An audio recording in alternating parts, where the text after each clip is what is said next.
పరిస్థితి ఒక మానసిక పరిస్థితి అనకండి. ఈ పరంజ్యోతే చెప్పాడమ్మా.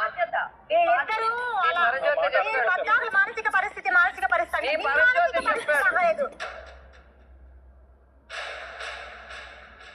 మానసిక పరిస్థితి అంటే నీ బాధ్యత. ఏ మానసిక పరిస్థితి నిజం చెప్తాను. మానసిక పరిస్థితి వాస్తవాలు కళ్ళ ముందు కాదంటున్నాడు. ఎవరండి అతను పిలిపించమంటే అతని మాట్లాడితే కరెక్ట్ కాదా? లేదు, ఫేస్ టు ఫేస్ అండి. మేము ఎందుకు వచ్చామండి ఇక్కడికి? మీతో ఫోన్ లో మాట్లాడలేకండి. మరి అంత ప్రేమ మీ ఇద్దరి మధ్యలో ఉంటే నువ్వు పిలిస్తే పరిగెత్తుకుంటూ రావాలి కదా. అదే మేడం, మేము పిలిస్తే కళ్ళల్లో చక్రాలు అలా లాగేసుకునేటివి. మరి ఎందుకు ఇంత దూరంగా ఉన్నారు? అధికారులు రెండేళ్ళు ఎంత దూరంగా ఉన్నావు? నీ మానసిక పరిస్థితి బాగుండి ఆయన మానసిక పరిస్థితి బాగుండి మీ ఇద్దరి మధ్యలో ప్రేమ మొలకెత్తి ఒక కొడుకు పుట్టినప్పుడు ఎందుకు దూరంగా రెండేళ్లుగా ఉంటున్నారు? ఎందుకు మేం పిలిపించాలి?